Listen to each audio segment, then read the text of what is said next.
Hello everyone, arc point में आपका स्वागत है। आज का हमारा टॉपिक रहेगा परिमेय संख्या का दशमलव प्रसार। अभी तक अपन ने अपरिमेय संख्या के बारे में पढ़ लिया है, उसके प्रमाण देख लिए कि अपरिमेय संख्या क्या होती है। तो अब हम देखेंगे परिमेय संख्या के बारे में पढ़ेंगे और क्या होता है उसका दशमलव प्रसार। परिमेय संख्या के लिए हम जानते हैं कि परिमेय संख्या को कैसे लिख सकते हैं, हम p/q के फॉर्म में लिख सकते हैं। तो अब किसी भी संख्या को अगर p/q के फॉर्म में लिख सकते हैं, तो हम अगर q का उसके अंदर भाग देंगे तो या तो वो दशमलव के कुछ दशमलव की संख्या तक जाके रुक जाएगी, या फिर हो सकता है कि वो अपने आप को उन अंकों को रिपीट करने लग जाए, उन डिजिट्स को रिपीट करने लग जाए। तो परिमेय संख्या के लिए हमारे पास इस पाठ्यक्रम में अर्थात कोर्स के अंदर दो शब्द आते हैं जो बहुत ही ज़्यादा है कि समझ में नहीं आते हैं। पहला है शांत। अब शांत क्या है? ये शांत नहीं है, शांत लिखा हुआ है किताब में, पर्टिकुलरली मेंशन है। शांत का अर्थ होता है टर्मिनेटिंग, मतलब कि दशमलव के बाद में कुछ अंक जाके या कई अंक जाके ये रुक जाएगी, अर्थात अनंत तक नहीं जाएगी। तो अपन कह सकते हैं कि पहला एग्जाम्पल ले लेता हूँ 1.25, ये दो अंक जाके रुक गई। अगर हम कहें कि है ना 1.23456 ये यहाँ तक जाके रुक गया, लेकिन ये इसके आगे नहीं बढ़ रहा है। आगे नहीं बढ़ रहा है तो हम क्या कर सकते हैं, कह सकते हैं कि ये टर्मिनेटिंग है।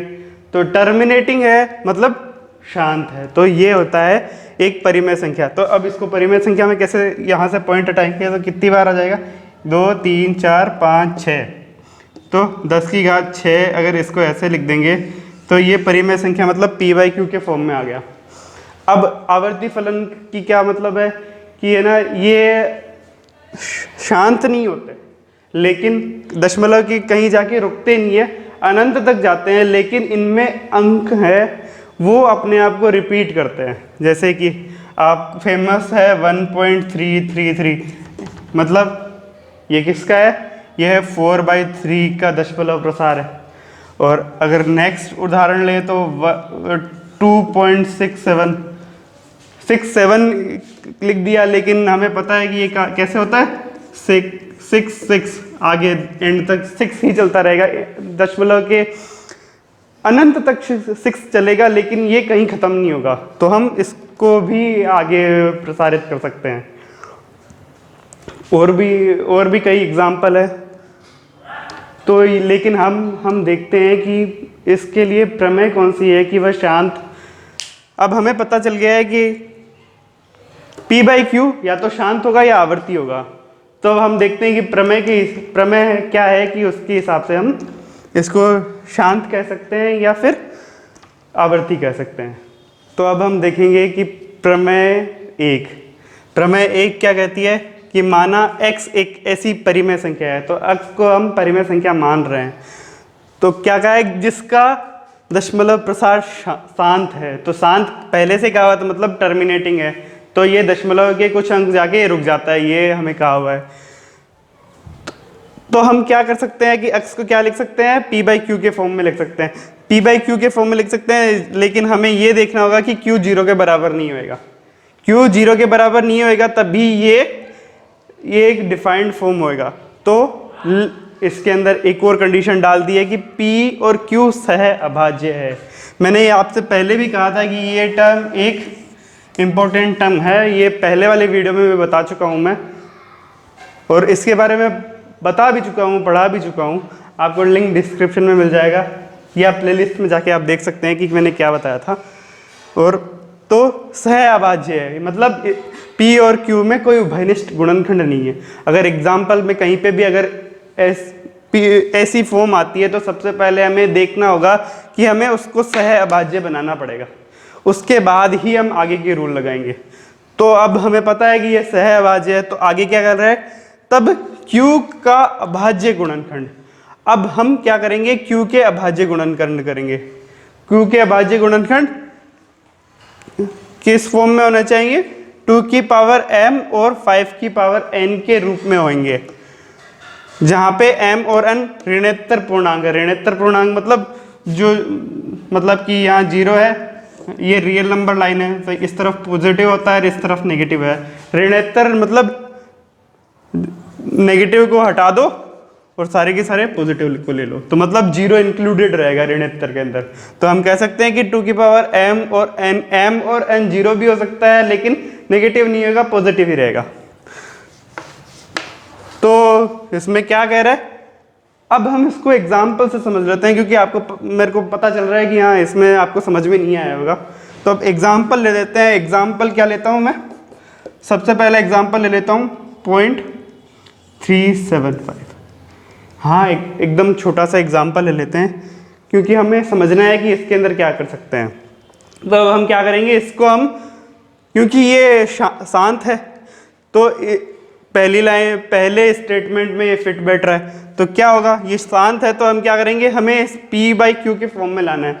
तो P बाई क्यू के फॉर्म में लाने का सबसे ईजिएस्ट तरीका क्या है, हम दशमलव हटाते हैं और उसी हिसाब से लगा देते हैं। तो ये यहाँ पे 3 दशमलव के बाद 3 संख्या है, तो 10 की घात क्या आएगा, 3 आ जाएगा। अब हमें पता है कि 10 के अभाज्य गुणनखंड क्या होते हैं, 2 गुणा 5। अगर 10 की घात यहाँ पे 3 है तो दोनों की घात 3 होगी, तो हम क्या लिख सकते हैं इसको। और हाँ 375 के अभाज्य गुणनखंड क्या होंगे, 5 गुणा 5 गुणा 5 गुणा 3 ये होंगे। गुणा करके देख लो, 5 25, 5 पंजे 125, 125 या 375 आ गया। तो इसका आगे क्या होगा, तो हम क्या इनको अभाज्य गुणनखंड की फॉर्म में लिख देते हैं। तो क्या होगा, 5 की घात 3 गुणा में 3 बटा में 2 की घात 3, अलग अलग कर दिया घातों को, 5 की घात 3। अब आपको दिख रहा होगा कि 5 की घात 3 दोनों में कॉमन आ रहा है, तो ये कट जाएगा। तो क्या बचेगा, 3 बटे में 2 की घात 3। अब ये सहअभाज्य हो गई है। अब हम चेक करेंगे कि ये लास्ट वाली जो स्टेटमेंट वाली लाइन है ये इसके अंदर फॉलो हो रही है कि नहीं हो रही है। तो हम क्या करते हैं, हम देखते हैं कि ये 2 की घात m है, 2 की घात, हाँ इसके अलावा और कुछ 2 की घात m आ रहा है। तो 2 की घात यहाँ पे m की वैल्यू क्या आ रही है, 3 आ रही है। लेकिन ये 5 की घात n, लेकिन ये यहाँ पे 5 तो है ही नहीं। अगर किसी भी संख्या की घात अगर 0 होती है तो हम कह सकते हैं कि वो 1 है। तो हम यहाँ लिख सकते हैं कि ये मल्टीप्लाई में 1 है। तो अब इस मल्टीप्लाई में 1 को क्या लिख सकते हैं, 5 की घात 0। तो यहाँ पे n की वैल्यू क्या हो जाएगी, 0 हो जाएगी। तो ये कि इस फॉर्म में आ रहा है ना।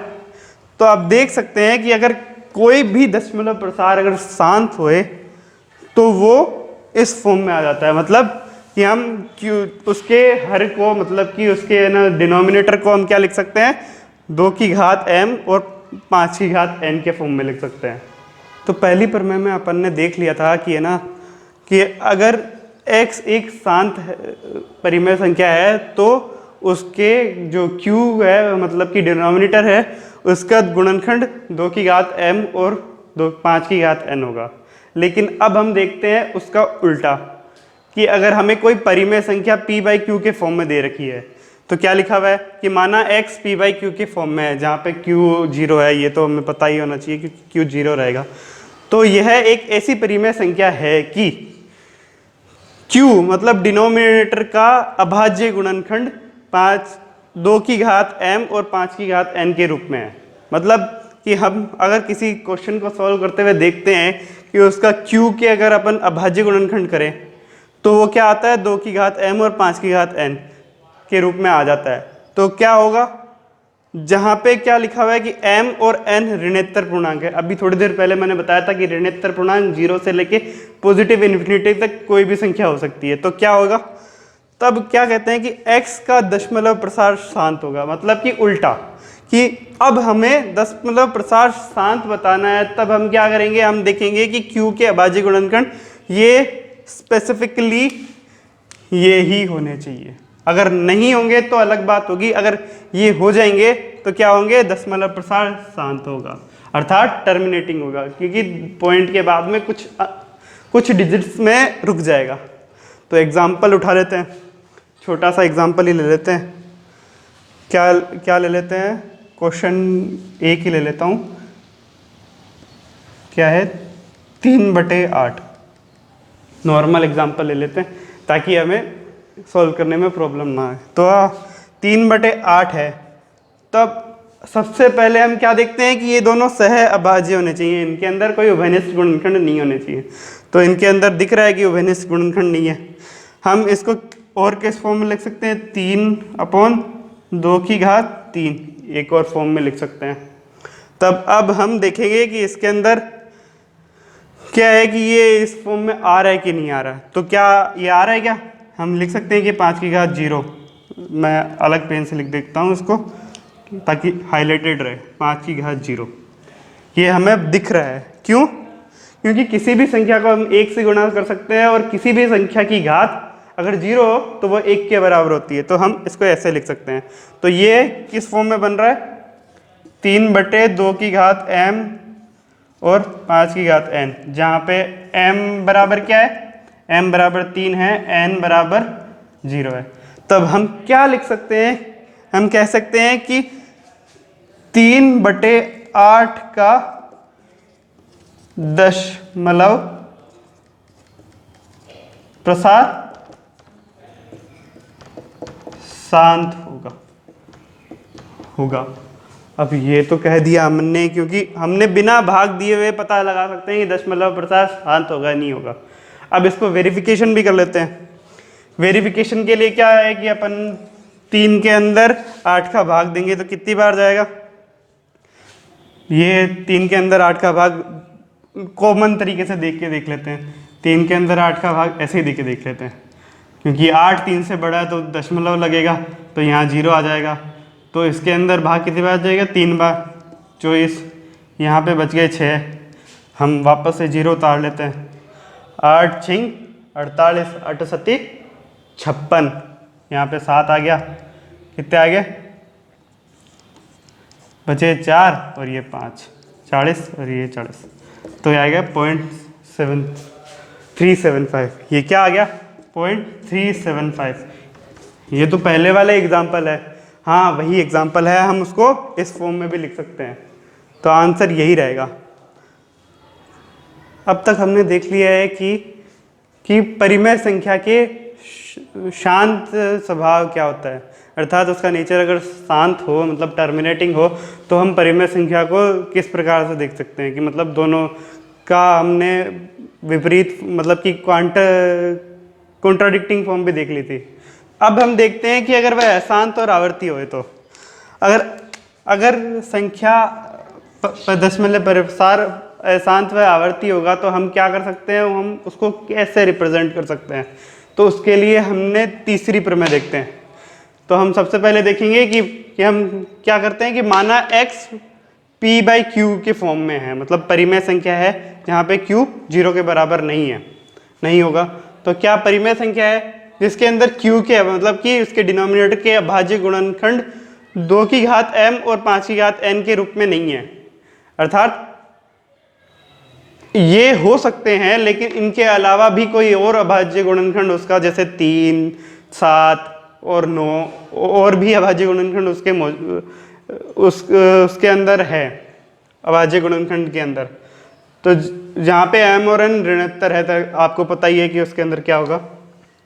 तब अगर इस फॉर्म में नहीं है, मतलब 2 की घात m और 5 की घात n के रूप में नहीं है, तो क्या होगा, तो x का दशमलव प्रसार अशांत अर्थात नॉन टर्मिनेटिंग, मतलब इन्फिनिटी तक जाएगा, और आवर्ती मतलब रिपीट करेगा।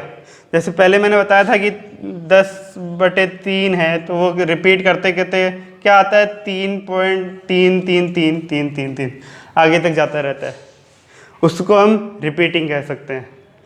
तो हम देखेंगे कि इसका एक एग्जाम्पल क्या होएगा।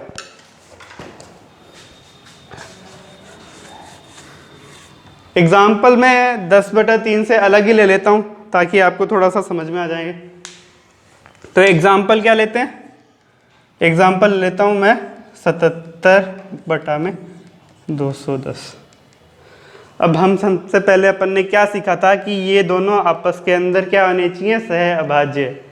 तो अब हम क्या करेंगे, इनके गुणनखंड करके देखेंगे। तो सबसे पहले 77 का गुणनखंड देखने पे पता चल रहा है क्या होगा, 7 गुणा में 11, 11 एक अभाज्य संख्या है और 7 भी एक अभाज्य संख्या है। तो ये हो जाएगा। अब 210 का क्या होएगा, देखने से दिख रहा है कि यहाँ पे 7 आएगा पहले, तो बचेगा 30, 30 के अंदर 3 का भाग जाएगा 10, तो 2 गुणा में 5, ये इसका अभाज्य गुणनखंड हो जाएगा। तब हम क्या करेंगे, हम इनको सह अभाज्य में बदलेंगे। तो क्या होगा, 7 से तो 7 कट गया, सह अभाज्य करने के बाद में अब क्या बचेगा, ये बचेगा 11 बटा में 2 गुणा में 5 गुणा में 3। अब देखने पे हमें ये पता चल रहा है कि 2 गुणा 5 तो आ रहा है जो इस फॉर्म में है, लेकिन तो देखने पे हमें क्या पता चल रहा है कि ये 2 गुणा 5 के फॉर्म में तो आ रहा है यहाँ पे, मतलब कि इसकी घात पूर्णांक में है, लेकिन यहाँ पे 3 एक्स्ट्रा में आ रहा है। तो जो एक्स्ट्रा में आ रहा है मतलब ये इसके बराबर नहीं है। अगर इसके बराबर नहीं है तो क्या, इसका दशमलव प्रसार क्या होगा, पहले तो अशांत होगा जो थ्योरम से लिखा हुआ है, और आवर्ती होगा। आवर्ती अर्थात वो अनंत तक जाएगा। अब अनंत पे और तक तो जाएगा, लेकिन उसके जो अंक हैं वो रिपीटिंग रहेंगे, मतलब डिजिट्स रिपीट होते रहेंगे। अगर जैसे एग्जाम्पल में इसके अलावा एक एग्जाम्पल ले लेता हूँ, जैसे 2.23, फिर बाद में 4 5 4 5 4 5, आगे ऐसे ही 4 5 4 5 चलता जा रहा है। तो ये रिपीटिंग है, जो इन्फिनिटी तक एक ही लेटर बार बार रिपीट होता जा रहा है। तो अब हम इसको एक अनदर फॉर्म में भी लिख सकते हैं। हम क्या लिख सकते हैं, 2.2345। अब अगर ऐसे फॉर्म में लिख सकते हैं, आपके बुक के अंदर ये दिया हुआ है, लेकिन उसको सॉल्व करने का तरीका नहीं बताया कि अगर ये आए तो अब हम उसको P/Q के फॉर्म में कैसे लिख सकते हैं। उसके लिए मैं आपको हिंट जरूर दे दूंगा, जो नेक्स्ट वीडियो में आपको मिल जाएगा। लेकिन आज के लिए यही वीडियो है, धन्यवाद। अगर आपको कोई प्रॉब्लम आ रही है तो हम नेक्स्ट वीडियो में इसके बारे में एक बार और बात करने वाले हैं, क्योंकि इस टाइमिंग में अपन इसके एग्जाम्पल सॉल्व करेंगे। थैंक यू, आज के लिए इतने।